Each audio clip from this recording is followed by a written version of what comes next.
नमस्कार। बोल के लब आजाद है तेरे, मैं अभिसार शर्मा। दोस्तों, आज तबीयत खराब थी, वायरल था और मैंने सोचा कि आज आराम करूंगा। मगर जैसे कि अक्सर आपकी आदत होती है, जब आप लेटे होते हैं तब आप सोशल मीडिया देखने लगते हैं और अचानक मेरी निगाह गई इस वीडियो की तरफ। यहां पर हाल ही में हमारे 3 जवान जो शहीद हुए थे, हमारे 3 सैनिक, जिसमें एक कर्नल, एक मेजर और एक डीएसपी, कश्मीर में आतंकवादियों के साथ मुठभेड़ हुई थी और ये 3 लोग शहीद हो गए थे। ये जो आप वीडियो देख रहे हैं, दरअसल मेजर आशीष धौचक की मां है। और आप जानते हो उनकी मां क्या कह रही हैं?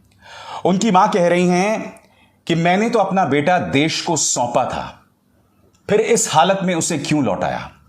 मां आगे यह भी कहती है कि मेरे बेटे को बुलेट प्रूफ दी जा सकती थी, मगर बावजूद इसके नहीं दिया गया।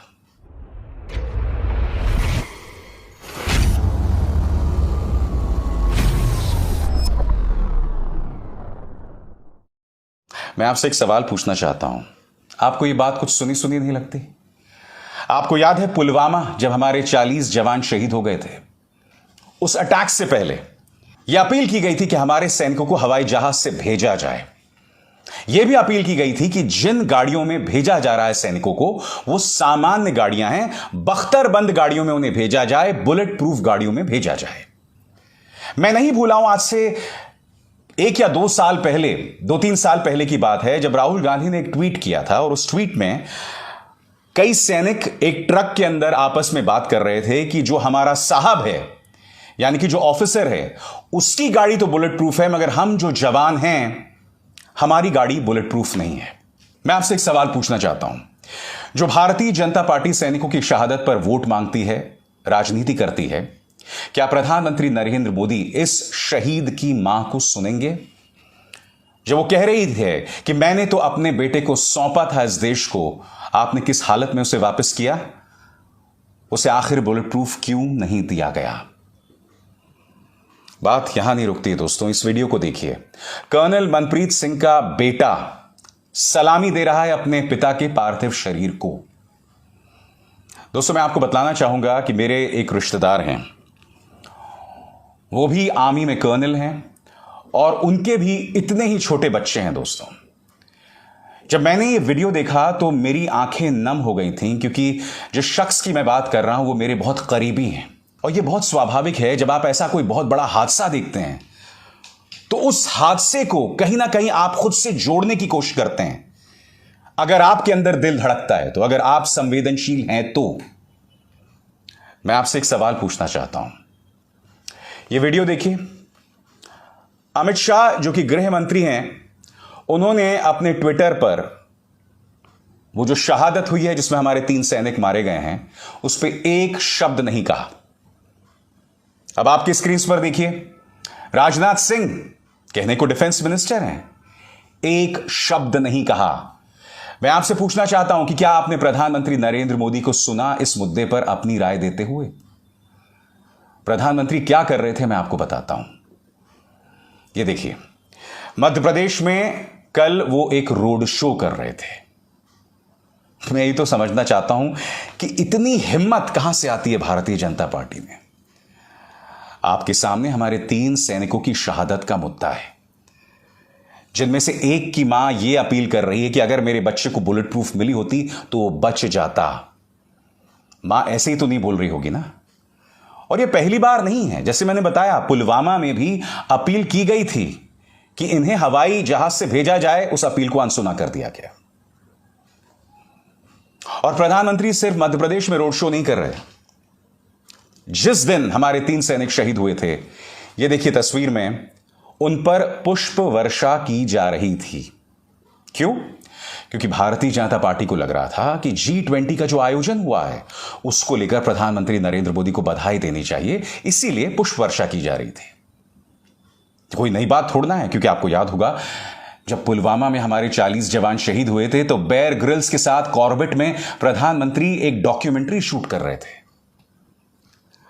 और विडंबना देखिए, उसके बाद उसी शहादत पर प्रधानमंत्री जाकर वोट भी मांग लेते हैं, जबकि कायदे से कटघरे में रखा जाना चाहिए था भाजपा को कि भाई इस तरह से हमारे सैनिकों पर निशाना आखिर साधा क्यों गया, आखिर ऐसा क्यों हुआ। आप जानते हैं दोस्तों, मैं उस चैनल का नाम भूल रहा हूं, उसमें प्रधानमंत्री नरेंद्र मोदी ने इंटरव्यू दिया था।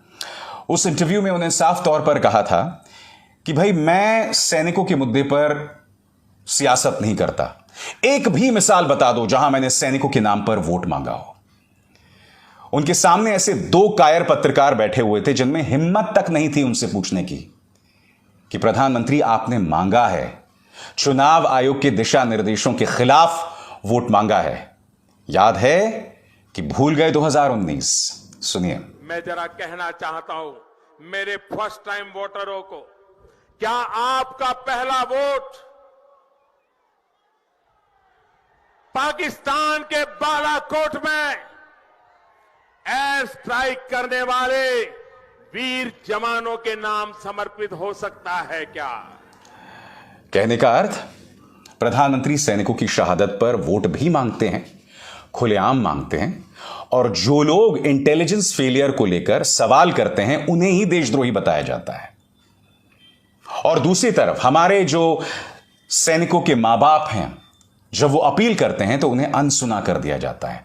मैं फिर आपसे सवाल पूछता हूं, हमारी सैनिकों के शहादत को 48 घंटों से ज्यादा का वक्त बीत गया है, प्रधानमंत्री अब भी चुप कैसे हैं? और यह हिम्मत कहां से आ जाती है? क्या मीडिया को प्रधानमंत्री को कटघरे में नहीं रखना चाहिए? भारतीय जनता पार्टी सरकार को कटघरे में नहीं रखना चाहिए कि एक तो हमारे सैनिक शहीद हो गए, दूसरा पूरी तरह से चुप्पी बंधी हुई है। मैं समझना चाहता हूं आखिर क्यों। और मेरे जैसे पत्रकार जो सवाल उठाएंगे, जो आपके सामने मुद्दा लाएंगे कि प्रधानमंत्री क्या इस शहीद की मां को आप सुनेंगे, मुझे देशद्रोही बताया जाएगा।